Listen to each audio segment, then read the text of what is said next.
You're listening to a New York Islanders episode of the Jacob Valk Show. He's breaking down the team's latest goings-on as only he can. Follow him on Twitter at RealJacobValk. Here he is, Jacob Valk. Hello,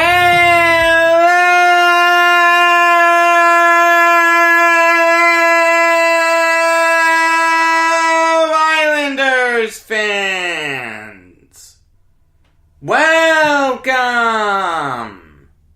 to my 2021 New York Islanders season preview here on the Jacob Valk Show. I am Jacob Valk. And before I get into the Islanders, I just want to say that this is the only NHL preview that you're going to get. I'm not going to do a full season preview like I did for the NBA. With the shortened schedule, the new divisions, the new playoff format, I just don't think it's conducive to a season preview. But I can do team-specific previews, and that's what I'm going to do with my favorite team, the New York Islanders. The best way to do this is to go line by line. So obviously that means I'm going to start with the first line. A very good first line. Anders Lee, Matthew Barzal, and Jordan Eberle. That's a solid first line. It's not a great first line, but it's solid. It's a line that can score. It has a fantastic creator in Barzal. It has a guy in Lee who's not scared to shoot the puck. And it has a guy in Eberle who can score when called upon. I mean, Anders Lee is a really good player in this league. Very, very underrated, but he had 43 points last year. Wasn't great in the bubble. Only 11 points in 22 games. But he did have 7 goals, which I do like. The reality is, the wingers on a line with Matthew Barzal need to shoot first, pass later. Barzal would much rather set up his teammates than take the shot. I mean, that can infuriate you sometimes, but if you are on a line with him, you need to understand that. Anders Lee gets that. He's never been afraid to shoot. He's the captain, fan favorite, everyone likes him, really underrated, really good player. It is nice to see Barzal officially back with the Islanders. Did it take too long to get him re-signed? The answer is yes. Does that really matter? The answer is no. Barzal signed a 3-year deal worth $21 million. So that's $7 million a year. That's fair for Barzal. The reality is it was always going to be a bridge contract for Barzal. The Islanders just didn't have the cap space to do anything else. There was a report that said that the Islanders really wanted to do a 6-year deal, but they just couldn't make the salaries work because of Komarov and Hickey. So the contract that he got was fine. It compensates him fairly. He'll still be a restricted free agent. at the time of when his contract expires. But by then, the Islanders hopefully won't have any albatrosses on their contract.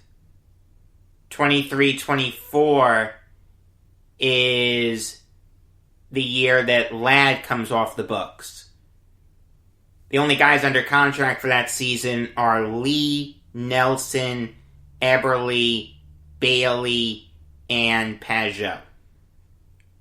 So the bottom line is, you don't have to worry, Islander fans. Barzal's going to be an Islander for a long time. Give Lamoriello credit for getting it done. Give Barzal credit for not being a Haza and wanting a massive contract right away. It's a fair deal for both sides. The thing is, though, Barzal is just a touch overrated. I like Barzal. I like Barzal a lot. He's my favorite player on the team. He's the best player on the team. But people say that he's like a top 20, top 30 player in the league. I don't think I'd go that route. The reality is, he just forgets he has teammates sometimes. He just rags the puck too much. And sometimes it ends up costing the Islanders dearly. There was a game last year where it landed him on the bench for the whole third period. Barzal, buddy, you have teammates. You've got to use them. Stop waiting for the perfect shot. Either pass it or just put the puck on net. Again, I like Barzal. I like Barzal a lot, but there are some people that have him a little higher in their rankings than he should be.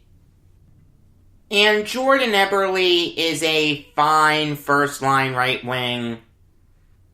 Not great, not terrible. Certainly hasn't had the impact that Islanders fans hoped he'd have when Garth Snow traded Ryan Strome for him. But that's still a trade you do 100 times out of 100. Eberle is a really good player. He is the weakest link on the first line, but he's fine. He's a solid player. Look, he'll never get 60 points again, but he's a solid player. You can do worse than him. I have no complaints with Eberle. Moving on now to the second line of Anthony Beauvillier, Brock Nelson, and Josh Bailey. There was a point in time where it looked like Beauvillier was going to be, if not a superstar in this league, a really, really good player. His rookie year, he had 24 points in 66 games. His sophomore year, 36 points in 71 games. He also had 21 goals. Now he seems to have taken a step back. He's still getting better. He's only 23 years old. But I don't think he's ever going to reach that Malkin-esque level. There was a point when Barzal was Crosby and Beauvillier was Malkin. Now there's no way that's going to happen. Look, I like Beauvillier. He's still a really good player. Set a career high in points last year. Played well in the bubble. But it's a shame that he just hasn't been able to reach that full potential. He's reached some of it. He's reached most of it. But just not to the fullest extent. Is Beauvillier fine on the second line? The answer is yes. But he could have been Malkin. He had that ability a couple years ago. He'll never reach that point. Brock Nelson was such an underrated part of the Islanders last year. This guy was second in points with 54 behind Barzal, led the team in goals, was fantastic in the bubble, tied for the lead in goals with 9, second in points with 18 behind Bailey, who had 20. What more do you want from Brock Nelson? Plays the game the right way, really good defensive forward. Brock Nelson is a picture-perfect second-line center. Won over 50% of his faceoffs last year. Never gets hurt. Incredibly underrated. By far and away the most underrated player on the team. I'm expecting big things from Nelson this year. You've got to appreciate what Josh Bailey has done. Here's a guy who withstood all the calls of people wanting to trade him. He's a bust. Get rid of him. He's never going to score over 40 points. And you know what? Now, he's a legitimate top 6 winger. It's so weird to think of him as a veteran, because I remember him his rookie season. I remember all the mistakes he made early on in his career. Here's a guy who played his first game when he was 19 years old. He's 31 now. He's been in the league for 12 seasons. That's a veteran. It's weird to think of him as that. He could be better defensively, but you know what? He's not going to take too many penalties. He can get it done offensively, and he's able to tune out the stupid song that Islanders fans sing about him. Hey, Josh Bailey, I want to know, can you score a goal? You do know that's insulting, right? That has an insulting connotation to it. Why are you calling on him to score? Why not anyone else? Why are you singling him out? And then, when he scores, you sing the same song. Change it up. Say, can you score again, at least? Thank God I'm not going to have to hear any of that. Moving on now to the third line. The line with the biggest question marks on the team. I don't know who's going to be the third line left winger for the Islanders on opening day. In truth, I don't think Barry Trotz knows who's going to be his third line left winger on opening day. I can tell you who it's not going to be. It's not going to be Austin Czarnik. It's not going to be Andrew Ladd. It's not going to be Simon Holmstrom. It's not going to be Oliver Wahlstrom. It's not going to be Otto Koivula. It's not going to be Kiefer Bellows, even though that's who it should be. It's probably going to be either Michael DeCall or Dmytro Timashov. But even then, Timashov's contract still isn't official. So I don't know who's going to be on the third line. It's a big black hole, there's no question. Michael DeCall is a huge bust. He's one of the bigger busts in NHL draft history. Usually the high draft picks in the NHL work out for whatever reason. They just have a higher success rate than other sports. But DeCall bucked that trend along with a lot of people in 2014. Sam Bennett, Jake Virtanen, Hayden Fleury. Not a good draft. For whatever it's worth, the Islanders could have had William Nylander, Nick Ehlers, or Dylan Larkin. Hell, they could have had David Pastrnak. I hope it's not DeCall. The reality is he just stinks. I never want to see him again. I'm done with him. You can do a lot better than him as a depth forward. Good riddance. I'll tell you, I'd rather see Timashov. For no other reason than I've never seen him as an Islander before. And he was solid last year for the Leafs. 9 points in 39 games.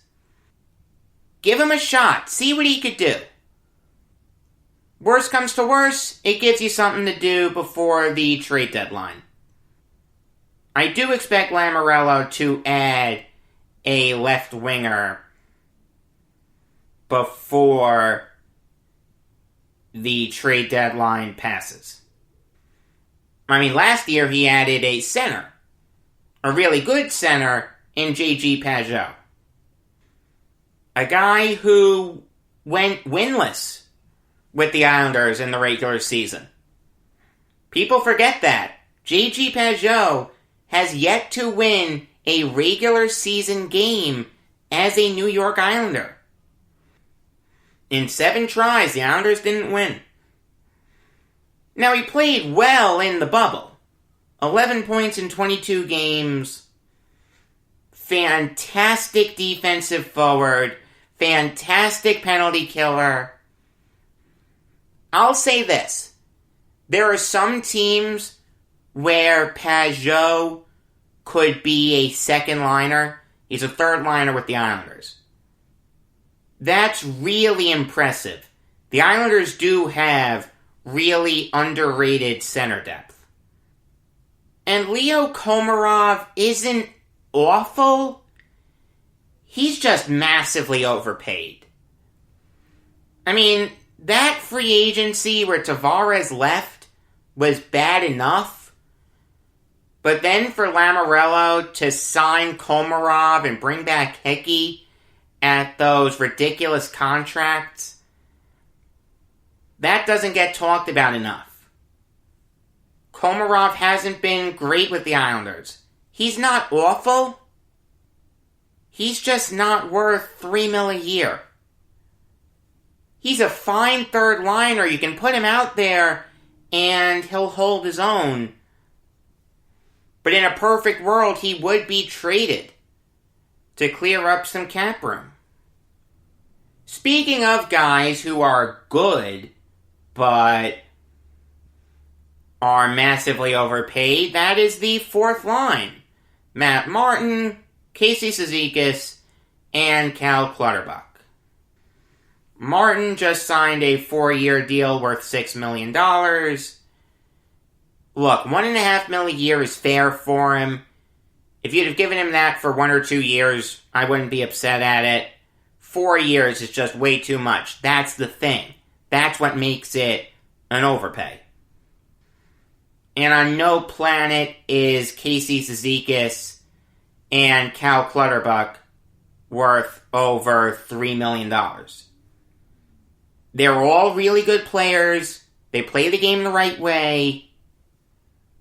Tough, grindy-ass players. They're not afraid to muck it up in the corners. They're really good defensively. They're good players. All of them are good players. But they have lost a step. They're not as good as they once were. They can still get the job done. But those aren't good contracts for the Islanders. It's like Komarov. They can get the job done. They play their role. They're just overpaid. Moving on now to defense. And I will start with one of the best defensive pairings in the NHL, Adam Pellick and Ryan Pulock. These guys complement each other perfectly. You can count on them to contribute a little bit in the box score. Pulock does have a wicked slap shot. And Pellick's no slouch. He's a good passer. But that's not why you love him if you're an Islander fan. You'll love him because they are constantly matched up against the opposing team's best players, and 9 out of 10 times, they're locking him down. Trotz counts on them so much. In terms of average time on ice, Pulock and Pellick led the team. There are some people saying that Ryan Pulock is a dark horse Norris candidate. Depending on how the Islanders play, I could be talked into it. The key word is dark horse. I don't see him winning it, but stranger things have happened. He's been in that conversation before. You've got to love Pellick and Pulock.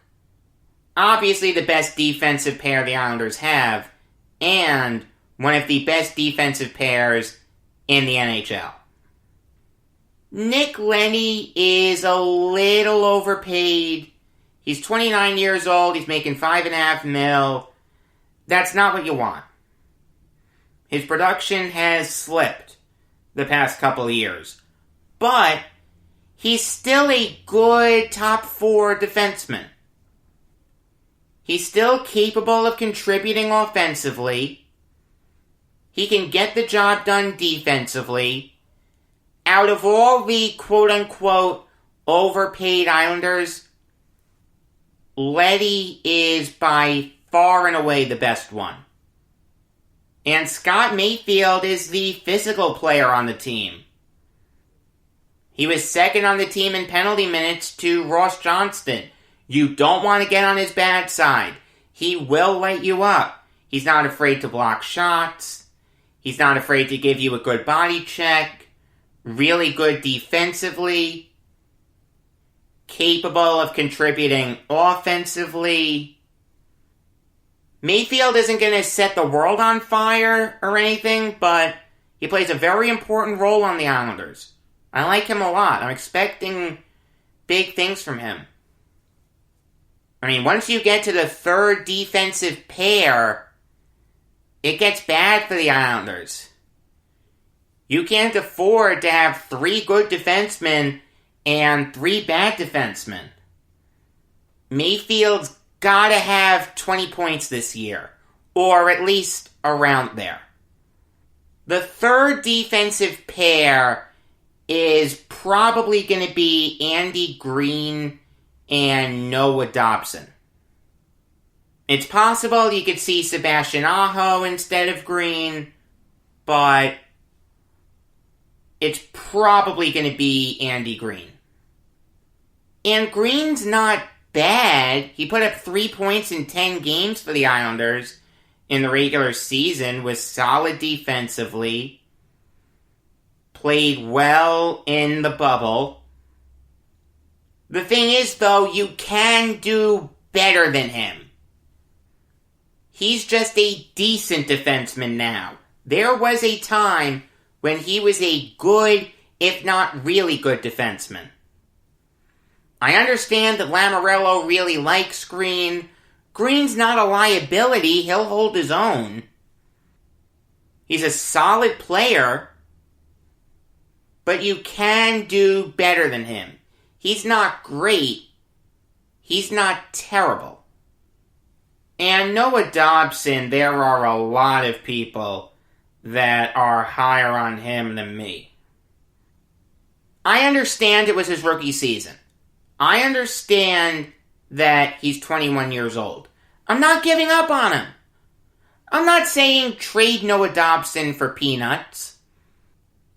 But people are talking this kid up as if he's going to be the next Dennis Potvin. What did you see last year to show you that? This guy made a ton of mistakes, couldn't crack the lineup at some point, only had 7 points in 34 games.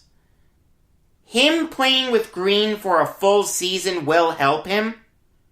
That's going to be Green's primary role on the team, mentoring Noah Dobson. And I'm not saying Dobson will be bad. Dobson, in his one game in the bubble, played really well.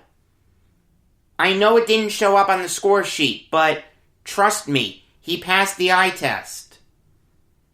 I'm not saying Dobson's gonna bust, but the Islanders are counting on him a lot here. He's gonna be asked to play anywhere from 17 to 20 minutes a game. They're expecting a lot from him, and the Islanders don't have great defensive depth.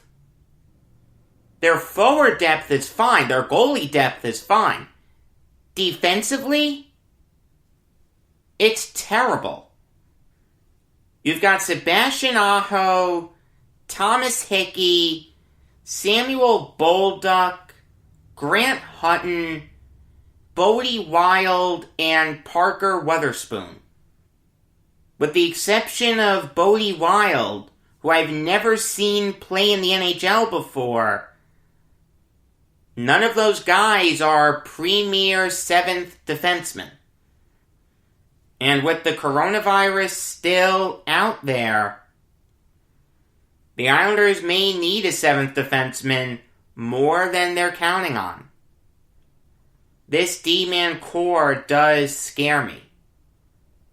As for their goalies, Semyon Varlamov and Ilya Sorokin, Varlamov had a really good year with the Islanders. Went 19-14-6 with a .914 save percentage and a .262 goals against. The .262 goals against is the lowest mark he's had since the 14-15 season. In the bubble, he was fantastic. Absolutely carried the Islanders. Had a .921 save percentage and a .214 goals against. Varlamov is a fine number one goalie. But he's only going to play about 28 to 30 games because Lou Lamoriello brought Ilya Sorokin over. Now, I'd be lying to you if I said I know exactly what we can expect from Sorokin. No one knows. I know that Sorokin has played really well for CSKA Moscow in the KHL since the 15-16 season. Smarter minds than me are saying that this kid is going to be a really good goalie. That's fine. Look, I have more faith that he will be than he won't be. But here's what I'm not crazy about. The Islanders are trusting him to play a really big role as that 1B goalie. Do you really want him taking that many starts away from Varlamov? Varlamov was really good last year. In a perfect world, I'd see Varlamov play 35-40 games, depending on what happens with the schedule. Look, I like Sorokin, okay? I do think he's going to do a good job. I think he's a fine backup. I really do. I really think the Islanders have a really good goalie situation. Varlamov is the 1A, Sorokin is the 1B. That's fine. I really have no problem with that. But what bothers me is all the people talking this kid up like he's the second coming of Billy Smith. We've seen these highly touted goalie prospects fail for the Islanders. Patrick Waugh once called Kevin Poulin The greatest goalie in juniors. Didn't work out. Mikko Koskinen. Didn't work out. Nathan Lawson. Didn't work out. The NHL is better than the KHL. Again, I think Sorokin will work out, but it's not a guarantee. That's the one thing I'm not crazy about with him. But I am confident in him as the 1B. I just don't like that he's going to take away more starts from Varlamov than he should. It's nothing against Sorokin, it's just Varlamov deserves the vast majority of the starts. I would talk about the Islanders' coaches, but Barry Trotz is widely regarded as one of, if not the best coach in the NHL. Lane Lambert is really good at the penalty kill. Jim Hiller doesn't know his ass from his elbow when it comes to the power play. Mitch Korn and Piero Greco are premier goaltending coaches. That's just fact. And as critical as I've been of Lou Lamoriello, I have to commend him for what he's done with the Islanders. The Islanders went on a magical run in the bubble. They were one of the 4 best teams in the league. That's more on Trotz than Lamoriello, but at the end of the day, the GM still gets credit for that. The no facial hair policy seems to be engendering a sense of accountability among the players. Look, Lamoriello had to make some tough decisions this year. He just didn't have enough room with the salary cap, so he had to trade Devon Taves. And he really couldn't get much better this year. I mean, that's not his fault. Do I think Lamoriello's overrated? Yes. But I think he's better now than I did at the time of the pause. Brooklyn Nets show next week. New York Islanders show the week after. Regular episodes of the Jacob Valk Show come your way every weekday afternoon. Until next time, I am Jacob Valk saying that I want my pizza cut into 4 slices because I don't think I can eat 8.